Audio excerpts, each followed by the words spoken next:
మన ప్రభువును రక్షకుడైన క్రీస్తు యేసు శుభనామములో మీకు వందనములను తెలియచేస్తూ అడ్వెంట్ ఇవాంజలికల్ లూథరన్ సంఘ కాపురుల పక్షాన మీకు శుభాలను రానున్న ఈస్టర్ దీవెనలను ప్రకటిస్తూ ఉన్నాను. ఇప్పటికీ 35 రోజులు మనము ఈ లెంట్ లేక శ్రమల కాల ధ్యానములను ఆరంభం చేసుకొని ప్రత్యేకంగా యేసు ప్రభు వారి పరిచర్య జీవితాన్ని క్రోనాలజికల్ ఆర్డర్లో అధ్యయనం చేస్తూ వచ్చాం. ఈరోజు 36వ రోజు. నిన్నటి దినాన 35వ రోజు ధ్యానాంశాన్ని మన కాపరి సంజయ్ గారు సమాధిలో యేసుక్రీస్తు ప్రభువారు మరణమును జయించిన సందర్భాన్ని మీతో మాట్లాడారు. ఈరోజు 36వ రోజు. ఈరోజుతో ఈ ధ్యానాలను ముగిస్తూ ఉన్నాము. ఇది ఈ లెంట్ శ్రమల కాల ధ్యానాలకు ఆఖరు అధ్యయనంగా ఉంటుంది. ఈరోజు యేసుక్రీస్తు పునరుద్ధానాన్ని, మరణముపై ఆయన జయము యొక్క చిరునామా యేసు ప్రభువారి యొక్క పునరుద్ధానము. యేసు ప్రభువారి యొక్క పునరుద్ధానాన్ని మనము యోహాను సువార్త 20వ అధ్యాయము మొదటి 18 వచనాలలో అధ్యయనం చేయవచ్చు. యోహాను సువార్త 20వ అధ్యాయం మొదటి వచనాన్ని చూస్తే అప్పటికే శిలువ శ్రమల సంకెళ్ళు తెగిపడిపోయాయి. యేసుక్రీస్తు ప్రభువారు మానవాళి పాపమంతటిని మోస్తూ దేవుని నుంచి వేరు చేయబడి మరణించి మరణపు ఒడిలోనికి చేరిన యేసుక్రీస్తు ప్రభువారిని సమాధిలో ఉంచారు. సమాధిలో ఉన్న యేసుక్రీస్తు ప్రభువారిని చూడాలి అని శిష్యులు, కొంతమంది స్త్రీలు, ప్రత్యేకంగా 20వ అధ్యాయం మొదటి వచనంలో మగ్దలేనే మరియా ఆయన దేహాన్ని చూడటానికి వెళ్ళటాన్ని మనం చూస్తాం. ఆదివారమున ఇంకను చీకటిగా ఉన్నప్పుడు మగ్దలేనే మరియా పెందలకడ సమాధి యొద్దకు వచ్చి సమాధి మీద ఉండి రాయి తీయబడి ఉండుట చూచెను.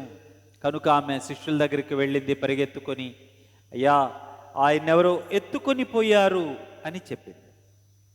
శిష్యులు ఆమె మాట విని సమాధి దగ్గరకు వచ్చారు. సమాధిలో తెల్లగా మెరుపు వలె మెరుస్తూ ఉన్నటువంటి కాంతితో ఉన్న మనుషులిద్దరూ కనపడ్డారు. వాళ్ళు అడుగుతూ ఉన్నారు 12వ వచనములో, తెల్లని వస్త్రములు ధరించిన ఇద్దరు దేవదూతలు యేసు దేహము ఉంచబడిన స్థలములో తల వైపున ఒకడును కాళ్ల వైపున ఒకడును కూర్చుండుట కనబడిన వారు, అమ్మా, ఎందుకు ఏడ్చుచున్నావని ఆమెను అడుగగా, ఆ తర్వాత యేసుక్రీస్తు ప్రభువారు మగ్దలేనే మరియ దగ్గరకు వచ్చి అమ్మా అని ఆమెను పిలవటం మనము చూస్తాం. ఈ 15వ వచనం, యేసు, అమ్మా, ఎందుకు ఏడ్చుచున్నావు? ఎవరిని వెతుకుచున్నావు? అయ్యా, నీవు యేసును వెతుకుచున్నానని చెప్పి తోటమాలి అనుకొని, నీవు ఆయనను మోసుకొని పోయిన ఎడల ఆయన ఎక్కడున్నాడో చెప్పు, నేను ఆయనను ఎత్తుకొని పోతాను అని చెప్పింది. యేసు ఆమెను చూసి మరియా అని పిలిచినప్పుడు అప్పుడు ఆమె యేసు ప్రభు వారి స్వరాన్ని గుర్తుపట్టి రబ్బూని అంటే బోధకుడా అని పిలిచింది. ఇదే ఉదంతాన్ని లూకాసు వార్త 24వ అధ్యాయంలో మనం చూస్తే, లూకాసు వార్త 24వ అధ్యాయంలో కూడా యేసుక్రీస్తు ప్రభువారి యొక్క పునరుద్ధాన వార్తను మనము చూస్తాం. 24వ అధ్యాయం మొదటి వచనం, ఆదివారమున తెల్లవారుచుండగా ఆ స్త్రీలు తాము సిద్ధపరిచిన సుగంధ ద్రవ్యములు తీసుకొని సమాధి యొద్దకు వచ్చి సమాధి ముందర ఉండిన రాయి దొరలించబడి ఉండట చూసి లోపలికి వెళ్ళిరి గాని ప్రభు అయిన యేసు దేహము వారికి కనబడలేదు. కనుక వారు ఏం జరిగి ఉంటుంది అని ఆశ్చర్యపోతూ ఉన్నారు. అప్పుడు ప్రకాశమైన వస్త్రాలు ధరించుకున్న ఇద్దరు మనుష్యులు వారి ఎదురుగా నిలబడ్డారు.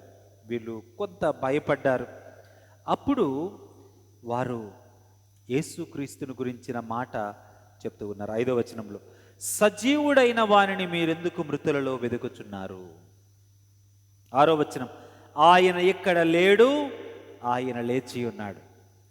మీ స్ఫురణకు ఒక మాటను తీసుకురావాలి అని నేను ఆశపడుతున్నాను. మొట్టమొదటి సువార్త సాతాను గ్రౌండ్లో ప్రకటించబడింది. మొట్టమొదటి సువార్త మనుషుల ద్వారా కాదు, దేవదూతల ద్వారా ప్రకటించబడింది. అపవాది యొక్క స్థావరములో, మరణ స్థావరము, సమాధి అపవాది స్థావరం. అపవాది స్థావరములో, మరణ స్థావరములో దేవుని దూత నిలిచి ఆయన ఇక్కడ లేచి ఉన్నాడు అన్న సువార్తను మొట్టమొదట దేవదూతలు ప్రకటించారు. మొట్టమొదటగా దేవదూతలు యేసుక్రీస్తు మరణము మీద సాధించిన విజయాన్ని, యేసుక్రీస్తు పునరుద్ధానుడైన సంగతిని, మానవాళికై ఆయన చేసిన వాగ్దానమును పరిపూర్ణంగా నెరవేర్చిన స్థితిని మొట్టమొదటగా ప్రకటించిన దేవదూతలు ఇక్కడ మనకు కనపడుతూ ఉన్నారు. యేసుక్రీస్తు ప్రభువారు ఇక అక్కడ లేరు. యెషయా గ్రంథము 25వ అధ్యాయంలో చూస్తే వాగ్దానము నెరవేర్చబడుటను మనము చూస్తాం. 6వ వచనములో దేవుడు ఒక విందును చేస్తూ ఉన్నాడంట. 25వ అధ్యాయం 6వ వచనంలో చూస్తే, ఈ పర్వతము మీద సైన్యములకు అధిపతి యొక్క యెహోవా సమస్త జనుల నిమిత్తము క్రొవ్విన వాటితో విందు చేయును, మడ్డి మీదనున్న ద్రాక్ష రసముతో విందు చేయును, మూలుగు గల క్రొవ్విన వాటితో విందు చేయును, నిర్మలమైన ద్రాక్షరసముతో విందు చేయును. సమస్త జనములు ముఖములను కప్పుచున్న ముసుకును, సమస్త జనముల మీద పరచబడిన తెరను ఈ పర్వతము మీద ఆయన తీసివేయును. ఎంత గొప్ప సంగతో కదా. యెషయా యేసుక్రీస్తు ప్రభువారు మరణించటానికి సుమారు 700-800 సంవత్సరాలకు ముందు ఈ మాటలను ఆయన ప్రవచిస్తూ ఉన్నాడు. మరెన్నడును ఉండకుండా మరణమును ఆయన మృంగివేయును, ప్రతి వాని ముఖం మీద బాష్ప బిందువులను తుడిచివేసి సిగ్గును అవమానమును ఆయన కొట్టివేస్తాడు. ఆ దినమున జనులీలాగు అందరూ, ఇదిగో మనలను రక్షించునని మనము కనిపెట్టుకొని ఉన్న మన దేవుడు, మనము కనిపెట్టుకొని యెహోవా ఏనే, ఆయన రక్షణను బట్టి సంతోషించి ఉత్సహింతుము. యెహోవా చేసిన కార్యము, యెహోవా వాగ్దానము చేసినది. ఆయన వాగ్దానము చేసినట్లుగా మరణపు ముళ్ళును విరిచి ప్రతి వాని ముఖము మీద ముసుగును తొలగించి సిగ్గును కొట్టివేసి రక్షణను ఆయన చెప్పినట్లుగా మరణమును జయించి తిరిగి లేచిన యేసుక్రీస్తు ద్వారా సమస్త మానవాళికి అప్పగిస్తూ ఉన్నాడు. అపవాది స్థావరములోనే, అపవాది స్థలములోనే, అపవాది రాజ్యములోనే, అపవాది ప్రభావములోనే దేవుని దూత నిలిచి మొట్టమొదటి సువార్త వాక్యమును, ఇదిగో ఆయన లేచి ఉన్నాడు. పడిపోయిన దేవదూతలకు అధిపతి అయిన అపవాది స్థావరములో యేసుక్రీస్తు ప్రభువారు పొందిన జయమును ఒక దూత నిలిచి మనుషులకు తెలియచేస్తూ ఉన్నాడు. ఇదిగో ఆయన చెప్పినట్లుగా లేచి ఉన్నాడు. సజీవుడై ఉన్న వానిని అపవాది స్థలములలో మీరు ఎందుకు వెతుకుతున్నారు? తిరిగి లేచిన వాడిని, మరణమును జయించిన వాడిని, ఓడిపోయిన వాని దగ్గర మీరు ఎందుకు వెతుకుతున్నారు?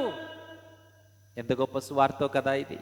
నిజమే, చాలా గొప్ప సంతోషకరమైనటువంటి సందర్భం ఈ సువార్త. ఈ సువార్త 118వ సంకీర్తనలో మనము చూస్తే ఆయన మంచితనము తరతరములు ఉంటుంది, ఆయన కృప నిరంతరం ఉంటుంది. మూలకు తలరాయి అని ఈరోజు ఏదైతే మన కంటి ముందు కనపడుతూ ఉందో అది నిషేధించబడింది. ఇశ్రాయేలీయులు, రోమా సామ్రాజ్యము, హేరోదు, యూదులు, మత పెద్దలు అందరూ వీరిని సిలువ వేయండి, వీరిని సిలువ వేయండి, వీడి యొక్క రక్తాపరాధ దోషము మా మీదను మా పిల్లల మీద ఉండునుగా కానీ అసహించి ద్వేషించి ఎవరినైతే తృణీకరించారో ఆయనే మరణమును జయించి తిరిగి లేచిన యేసు, ఆయనే మానవుల రక్షణ కొరకై మూలరాయి అయ్యాడు, ఆయనే నీ ముఖము మీద నీ జీవితము మీద ఉన్న ముసుగును తొలగించి సిగ్గును కొట్టివేసి ఆ పరలోకపు విందులో పాలిభాగస్తుడిని చేసేది. తృణీకరించబడిన రాయి, మరణమునకు అప్పగింపబడినవాడు తిరిగి లేచి నీతి గుమ్మములను దాటి పరలోకములో మనలందరినీ చేర్చే శక్తిమంతుడయ్యాడు. ఇది యెహోవా వలన కలిగినది, ఇది మన కన్నులకు ఆశ్చర్యము, ఇది యెహోవా ఏర్పాటు చేసిన దినము. ఇక మనకు మిగిలింది ఒకటే, దేని యందు ఉత్సహించి సంతోషించుట. కాబట్టి ఇంత గొప్ప కార్యాన్ని వాగ్దానము చేసి నెరవేర్చిన దేవుడు వాగ్దానము చేసిన సంగతిని, దైవ చిత్తాన్ని శిరసావహించి సమస్త శ్రమలను అధిగమించి దీనుడై సాత్వికుడై ఈ ప్రపంచానికి మనిషి ఎలా బ్రతకాలో సాక్షాత్కరింపచేసి దైవ చిత్తాన్ని నెరవేర్చి మరణపు ముళ్ళును విరిచి ముసుగును తొలగించి విందులోనికి ప్రవేశింపచేస్తూ ఉన్న యేసుక్రీస్తు వారు ఆ విందులో ప్రవేశింపచేసే యోగ్యత కొరకు నిన్ను నన్ను ఆశ్రయంగా, నీవు నేను నివాసయోగ్యమైన స్థలముగా మార్చుకున్న పరిశుద్ధాత్ముడు త్రియేక దేవుని గొప్ప కార్యము కదా ఇదే. ఇక సిగ్గుపడనవసరము లేదు, ఇక ముఖము మీద ముసుగు వేసుకోనవసరం లేదు. అపవాది స్థావరములోనే మొట్టమొదటి సువార్త ప్రకటించబడింది. ఈ దేశములో, ఈ ప్రపంచములో భిన్నమైన పరిస్థితులు నీ కంటి ముందుకు వచ్చి సువార్తకు ఆటంకాలు కనపడుతూ ఉంటే, విశ్వాసులకు ఆటంకాలు కనపడుతూ ఉంటే దిగులు పడద్దు. మరణమును జయించి తిరిగి లేచిన యేసు, అపవాది స్థావరములో మొట్టమొదటి సువార్తను ప్రకటించిన దేవదూతలు, దేవుని పునరుద్ధానపు శక్తి మనతో ఉన్నాయి. ధైర్యము కలిగి ఈ బ్రతుకులో ప్రతి అడుగు ముందుకు వేయటానికి సాగిపోదాం. ప్రభువు కృప మనకు తోడయ్యుంది. ఆయన వాగ్దానం చేశాడు, కుమారుడు దాన్ని అంగీకరించాడు. ఆయన విందు చేస్తానన్నాడు, కుమారుడు దాన్ని అంగీకరించాడు. కుమారుడు అంగీకరించిన దేవుని చిత్తాన్ని నెరవేర్చి ఇదిగో ఆ విందులోకి ఎంట్రీ పాస్ నీకు ఇస్తూ ఉన్నాడు. తీసుకుంటావా? ఆ ఎంట్రీ పాస్ యేసుక్రీస్తుని రక్షకుడిగా అంగీకరించడమే. ఆ ఎంట్రీ పాస్ను నువ్వు తీసుకుంటే, ఏ పునరుద్ధానపు శక్తితో మరణించిన యేసుక్రీస్తు తిరిగి లేపబడ్డాడు, అదే పునరుద్ధానపు శక్తితో ప్రభువు నిన్ను నింపి పరిశుద్ధాత్ముడు ఆ పరమ విందులో నీతో పాలిభాగస్తుడవుతాడు. ఎంత గొప్ప భాగ్యము కదా. నిషేధించిన రాయి మూలకు తల రాయి అయింది. అంగీకరిస్తావా? లేక లోకము తృణీకరించినట్లు నువ్వు తృణీకరిస్తావా? నీ జీవితంలోనికి చూసి కృంగిపోతావా? మరణించి తిరిగి లేచి అపవాది స్థావరంలోనే మొట్టమొదటి సువార్త ప్రకటించిన దైవ కుమారుడి చిత్తాన్ని అర్థం చేసుకుంటూ ఆయన వైపు చూసి ధైర్యంతో ఈ బ్రతుకును బ్రతకటానికి తీర్మానించుకుంటావా? Choice is yours. నీ నిర్ణయాన్ని దేవుడు ఒప్పుకుంటాడు. ఒకవేళ ఆయనతో ప్రయాణం చేయటానికి, ఆయన పునరుద్ధానం వైపు నీవు చూస్తే, నీ జీవితంలో ఎటువంటి అపవాది కార్యమైన, ఎటువంటి లోక సంబంధమైన కార్యమైన, ఎటువంటి పాప భీతైనా సరే చంపిన దేవుడు నిన్ను పునరుజ్జీవింపజేస్తాడు. వాటినన్నిటినీ నీ జీవితంలో నుంచి మరణము వలె వాటిని తొలగించి జీవముతో నిన్ను తిరిగి నింపుతాడు. ప్రార్థిస్తావా అటువంటి జీవము కొరకు? రండి ప్రార్థన చేద్దాం. పరిశుద్ధుడా, ఈ 36వ రోజు ఈ శ్రమల కాల ధ్యానములోనికి మమ్మల్ని నడిపించారు. ఈ రోజుతో ఈ ధ్యానములను మేము ముగించుకుంటున్నాం. ఇన్ని రోజులు శ్రద్ధగా ఈ ధ్యానములో పాలు పంపులు పొందిన ప్రతి మీ ప్రియ కుమారుని కుమార్తెను, ప్రతి కుటుంబమును దీవించండి. ఈరోజు మీ పునరుద్ధానాన్ని మేము చూస్తూ ఉన్నాం. మరణపు స్థావరములోనికి వెళ్ళి అపవాది స్థావరములో అపవాదిని ఓడించి మరణపు తాళపు చెవులు గుంజుకున్న మిమ్మల్ని చూస్తూ ఉన్నాం. ఒక సాధారణ దూత అపవాది స్థావరములో నుంచి ఆయన లేచి ఉన్నాడు అనే ఒక గొప్ప సువార్తను ప్రకటించిన వార్తను మేము వింటూ ఉన్నాం. నమ్మి మీతో చేయి కలిపి మేము ప్రయాణించటానికి సహాయం చేయండి. నమ్మి ధైర్యంతో అపవాది స్థావరమయ్యున్న ఈ లోకములో అడుగులు వేయటానికి కృప చూపించండి. ఈ మాటలు శ్రద్ధగా విన్న ప్రతి మీ ప్రియ కుమారుని కుమార్తెను దీవించి ఆశీర్వదించి వారి కుటుంబాలను గొప్ప చేసి విశ్వాసములో బలపరిచి నడిపించమని యేసు నామమున ప్రార్థిస్తున్నాను తండ్రి, ఆమేన్. తండ్రి, కుమార, పరిశుద్ధాత్మ త్రియేక దేవుని దీవెన ఈ మండల కాల ధ్యానములలో శ్రమల ధ్యానములలో పాల్గొన్న ప్రతి వ్యక్తికి వారి కుటుంబముకు సదా తోడై అపవాది స్థావరమైన ఈ లోకములో దేవుని ప్రియకుమారుని పునరుద్ధాన బలము ద్వారా విశ్వాసముతో మిమ్మల్ని బలపరిచి ధైర్యముతో అడుగులు ముందుకు వేయుటకు సహాయం చేయునుగాక.